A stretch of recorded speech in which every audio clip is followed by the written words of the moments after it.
We are eager to talk with you about anything that is important to you. There is nothing that is off limits. There is someone now.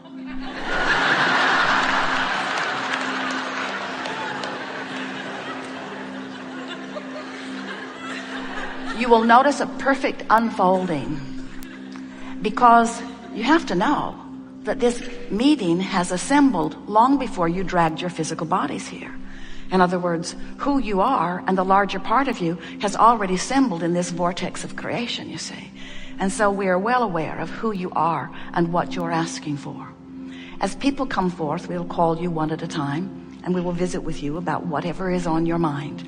It is our powerful intention to assist you in getting into the proximity of this vortex of creation. Because if you are not somewhere near the solution that you seek, you won't hear our answer, even though it will be brilliant.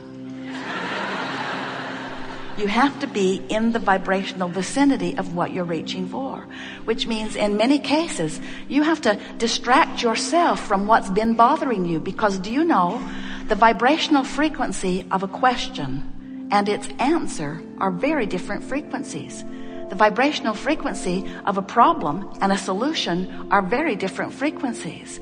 And so we want this forum to be an opportunity for you to listen and feel and come into vibrational concert with who you really are, which means we're going to do our best to distract you from the vibrational patterning of what's been holding you apart from who you are. We want you in the vortex. That's where you belong. But we don't ever want to imply that you should just get in there and remain in there. You'd have to croak to do that. You came forth in physical form with the distinct intention of exploring contrast for the purpose of expansion, for the purpose of joyous expansion. Not one of you said, I'll go forth and I'll struggle and strive and I will launch rockets, but I won't go. I'll just stay there in my lackful, mournful, complaining existence, and I'll sacrifice the joy that could be mine for the good of others. Not one of you said that. Every one of you said, I'll go into natural contrast, and from it I will choose. And once the choice is made and the larger part of me gives undivided attention to the choice, I will too.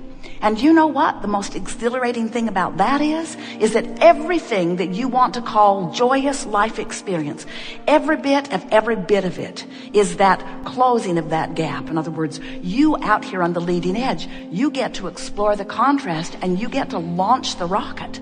But then the most wonderful thing happens to you. You get to feel the visceral, tactile, physical thrill of now coming into alignment with your expansion. You get to experience the manifested perfection of every wish or desire or dream that you could ever conjure. But you've got to learn how to become a match to your dreams, which means you got to let go of reality. You got to let go of the reality of the isness of now, because some of it's good and some of it is not the way you want it to be. And you've trained yourself to be so very objective. You weigh the pros and the cons and the pluses and the minuses. You find things, you may not believe this, but you find things in your historical history. You find things in your history that were awful and you make monuments about them. And then you drag your blessed new little ones down the long, awful trail of all of that history. As your children are born, you say, I've been here longer and I know how bad it can be. You're fresh and new and naive, but I see it as my job to change that as quickly as possible. A lot of bad things have happened to me and I've written them all down here. And a lot of bad things that haven't happened to me have happened to other people. I've written them all down too. And so now I will help you guard yourself from all of these unwanted things. And what most humans do not realize is that in every moment of every bit of that, all they are doing is holding themselves apart from the vibrational reality that is full of all of their requests and is sustained by the energy that creates worlds. by that which man calls God, by that which is the source of all that is good, that remains there for you, surrounding everything that you want and the larger part of you, summoning you all day, every day into it, calling you, calling you, calling you. And when you answer that call, when you move in the direction of that, you feel the relief of releasing the resistance.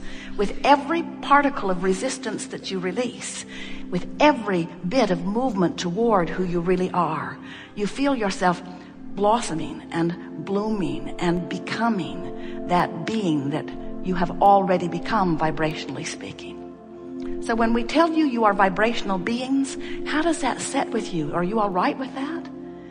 When we tell you that you are source energy in a physical body, does that sort of kind of make sense to you?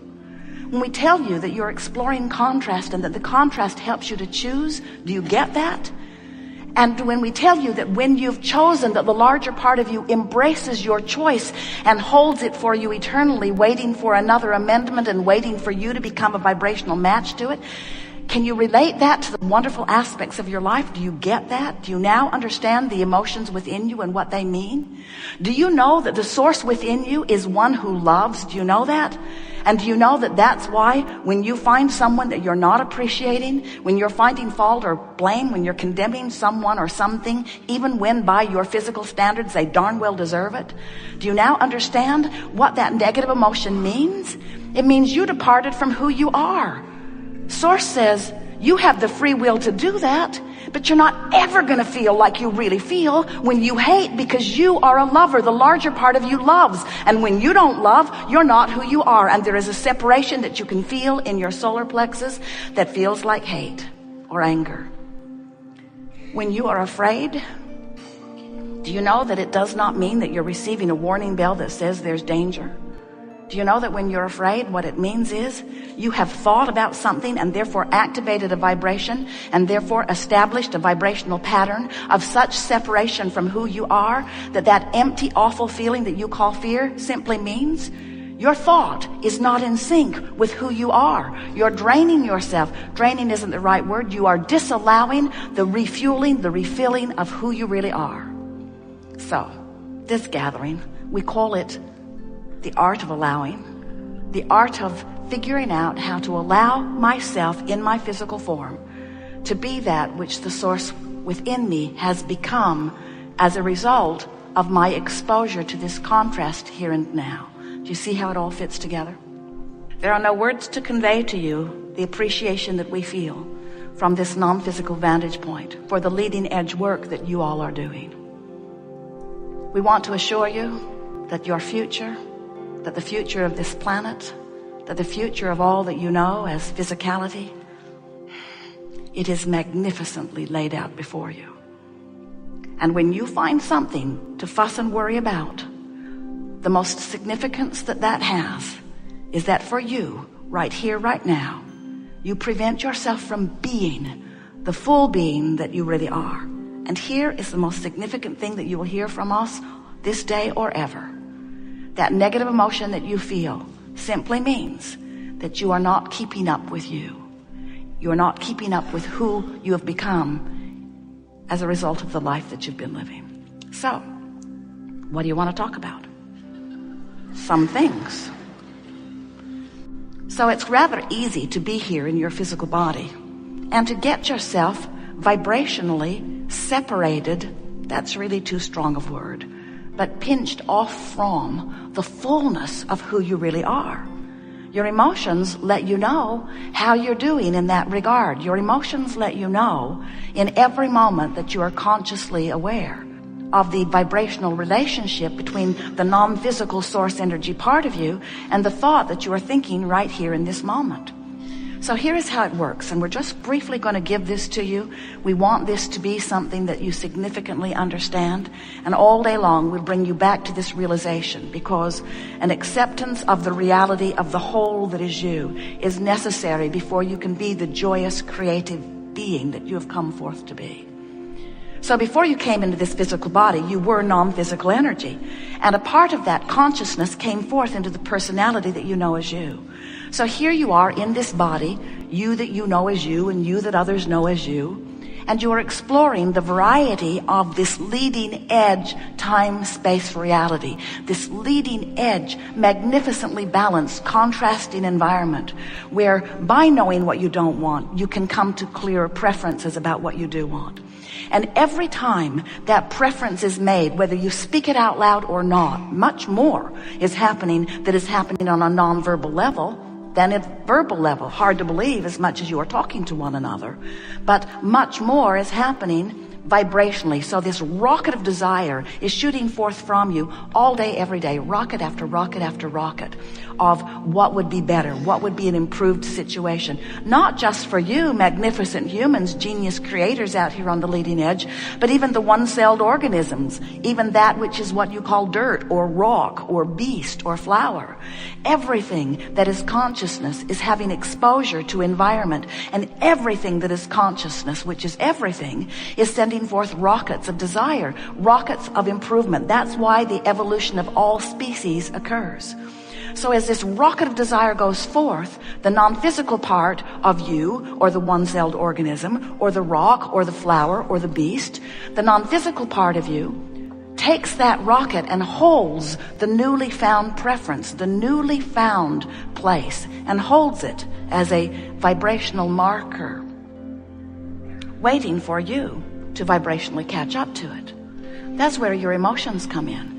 When life is giving you the experience of not enough of something you want, not enough money, for example, you're asking for more. In fact, we've been watching you. You're asking and asking and asking and asking and asking and asking and asking.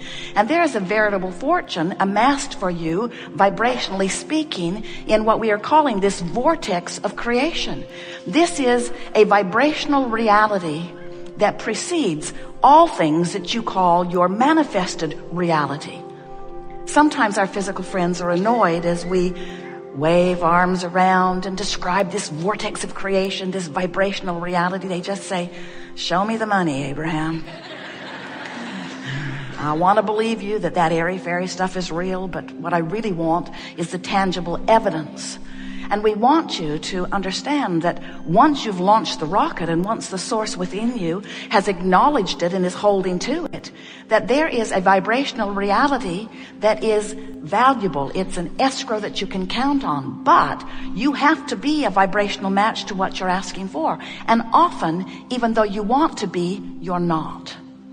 You beat the drum of not enough money, and as you do, you're asking for more and asking for more, because whenever there's not enough, you are asking for more.